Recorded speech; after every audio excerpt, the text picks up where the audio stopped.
Hey guys, this is my 96 Ford Econoline van, the E-350. This has the 7.5 liter or the big block 460. It was the last year before they went to the Triton motors, which honestly, this engine's a lot easier to work on, less to go wrong. But I have some valve cover gaskets here, and I'm going to replace them because I'm kind of going through the whole engine, resealing everything.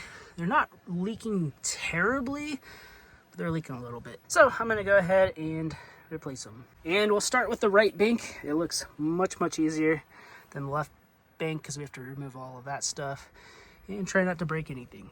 But first thing I'm gonna do is just take some degreaser, brake parts cleaner, paper towels, and just clean it up the best I can. And I got a bunch of stuff all over the carpet so I don't make a mess on the inside, because you have to work on the inside, which is kind of nice, especially if it's raining out.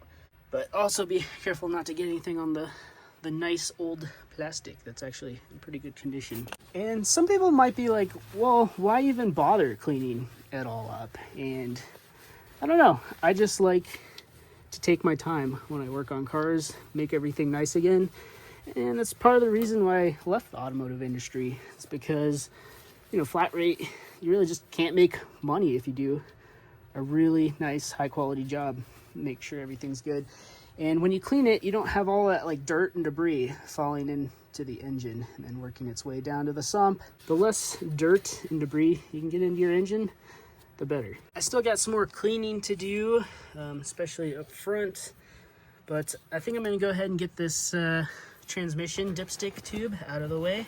So 2 sensor just unclips right there. Oh, and the reason I want to take this off is because these vacuum lines for the HVAC system run under here, and I feel like I'm gonna probably break them because they're old and fragile, and this just kind of gets in the way of that, and a little bit of the valve cover as well. I think it's just gonna be easier if we pull that off. We'll pull off this PCV hose, and it's got this little clip for, I think it's the fuel rail quick release safety catch, and that kind of just unclips. You can pull this out of the side. It's got all these little teeth that lock it in. I try not to break as much plastic stuff as I possibly can, but we'll set this aside, clean it up, and I guess we can go ahead and disconnect the spark plug wires. I'm gonna replace these eventually, just as like preventative, but I've already replaced the spark plugs and I have a video on it. I even did it when it was raining, all from inside the vehicle. All right, there's all 4 on this side, and I just lifted this guy out with a flat head. Next, we'll pull the transmission dipstick out. It's a long dipstick. All right, I've already cleaned down around where the tube goes into the lower tube, and this bolt appears to be 5/16, tread metric and standard, and this is one of the bell housing bolts. Got that one out, and then it's just this one up here. It's 1/2 inch. So it looks like the stud below it actually turn and start twisting this metal bracket. So I just got it loose. What I did is put a kind of a crescent wrench that's pretty thin. Just wedged it in there. Got that. And it should just wiggle off. And I'm assuming there's like some kind of O-ring. There it is. A little bit of a puzzle. Yeah, there's a O-ring on there that we need to replace. So it looks like it's leaking around there. So we'll clean that up and replace that O-ring. But it just slides out of here with no issues. And kind of just bent this back in a vise and maybe some channel locks. And I would use a rubber band and a little baggie to stick over the pipe for the transmission dipstick, just so like stuff doesn't fall in there. Just like that. And also I would snug this bolt lower intake manifold since we loosened it. That feels good right there. Oh, and by the way, these clips actually just kind of unscrew. They're just plastic. All right, I got it as clean as I could really get it. And it's just 4 bolts. It's not a BMW with their plastic valve covers that have like 30 bolts. And these are just spinning out nicely. All the bolts are loose, and it should just pull right off. There we go. And let's see if we can pull this out of here without too much trouble.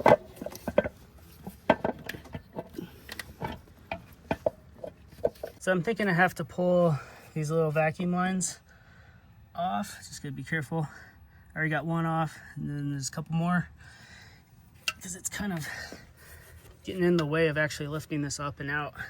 Just kidding, I was able to get it out. I just had to kind of finagle it. All right, here's what it looks like. It's not too bad. Could probably use a little bit of Restore and Protect from Valvoline, but I don't think that's bad at all. But it could be much, much worse. Then I'm just gonna clean up the sealing surface. Get a little razor blade.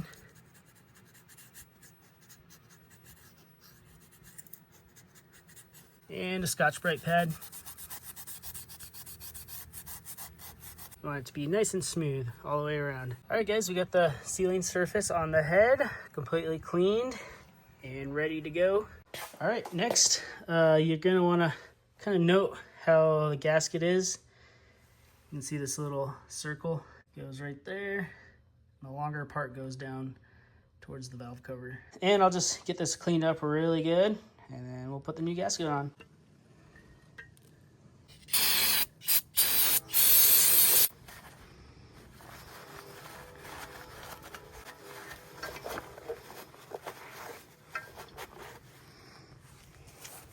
Okay, got it cleaned up the best I can, especially in the sealing surface. And I'm just gonna be using some Felpro gaskets, and they appear to be exactly the same for both sides, at least on this van.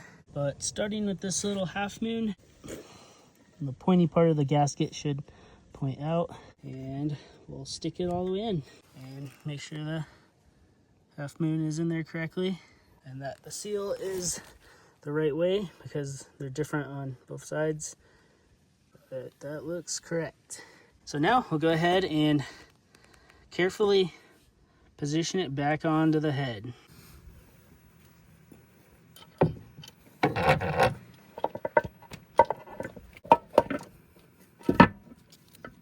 You don't want to grab it on anything, especially up there, because it's hard to see. But anyways, we'll go ahead and line it up and thread these on.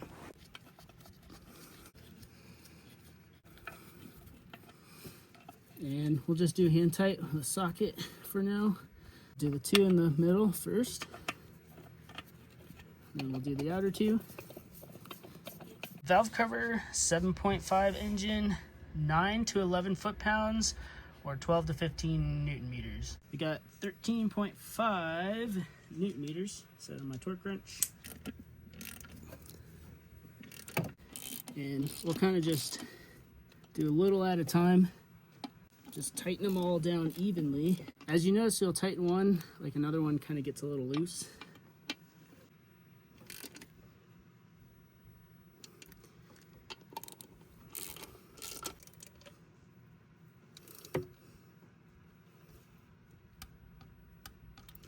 Torqued.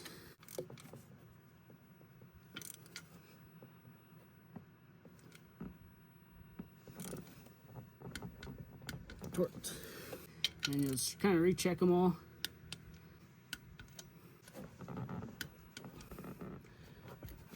And we're good. And we'll just put everything else back together, put a new O-ring on that pipe, and we can move to the other side. For the E-4OD gasoline engine, the torque converter housing 2 cylinder head bolts, 51 to 70. I just have it at 61 newton meters, and we'll make sure this is tightened down.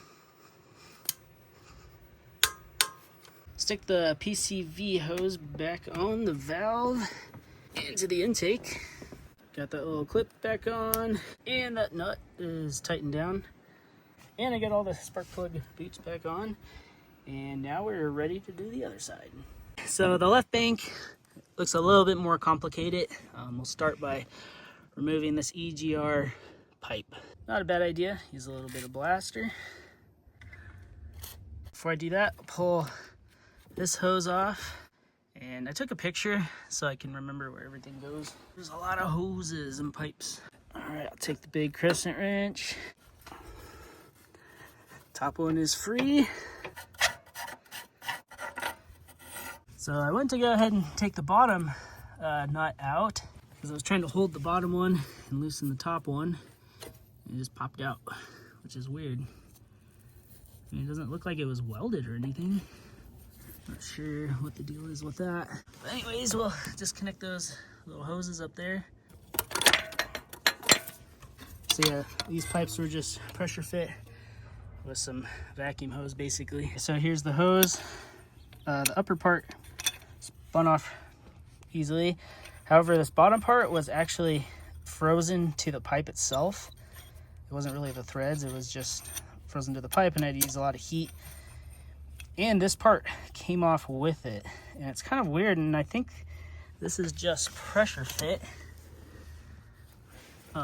It's this little threaded part that goes into the exhaust manifold. Doesn't have any threads. There's no welds or anything. There is like a little piece of copper looking stuff right there. Maybe there was like a little bit of solder or something on it. I don't know. It does kind of fit on there. So I might either use a little bit of exhaust sealant or I might put like a spot weld like on each side. I don't think I'm gonna get this out of here very easily. It's just kind of weird. It seems like this would be welded to it or something, but it just seems like it was like press fit. But now this spins freely. All right, next we're gonna need to pull off the oil fill tube. And to do that, I gotta remove some of this intake stuff. And I already have a video on that, so if you wanna see, I'll leave a link to where you can find that. Got the intake off. Now it's not exactly the easiest engine bay to work in. I couldn't imagine having a 7.3 with a turbo shoved into this thing. All right, I got the hose pump off. That just pops off. Work that off. And you should be able to pull this pipe off. Yeah, it's coming. There we go. All right, I got the plug off. I believe this is like the pressure sensor for the EGR. Probably some kind of like regulator for the EGR. A little plastic tab you have to pull up, but try not to break it. I also pulled these vacuum hoses off. I'm gonna try not to move those too much, so they're gonna be pretty breakable. And there's just a little Christmas tree clip holding that harness on. Pull this up and out of the way. And next we'll take this first bracket off, and it looks like 2 nuts.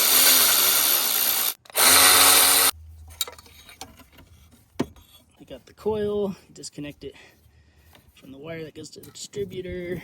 Another nut for the coil bracket. And then we got the coil plug off and the coil and bracket. It's a little tricky to show it and do it at the same time. You just have to kind of pull up on this tab. Again, be careful not to break it. Not a bad idea to look in there, make sure there's no corrosion or anything. So this one's actually a 14 mil. It's weird how kind of a mishmash of metric and standard. It's coming off nicely. Then this one is 1/2 inch. That's coming off great. Now this bracket can be removed. And now we're gonna pull all of the spark plug wires off. It's got these same little clips.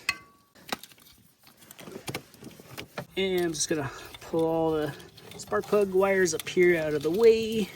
And that's pretty much it, guys. From here, I'm just gonna clean it up and replace the valve cover gasket like I did on the other side. I don't think I really need to show it. It's exactly the same. And then put it all back together. So apparently this side doesn't have a drain hole quite where the other one was, so I had a little bit of oil come out to the bottom. All cleaned up.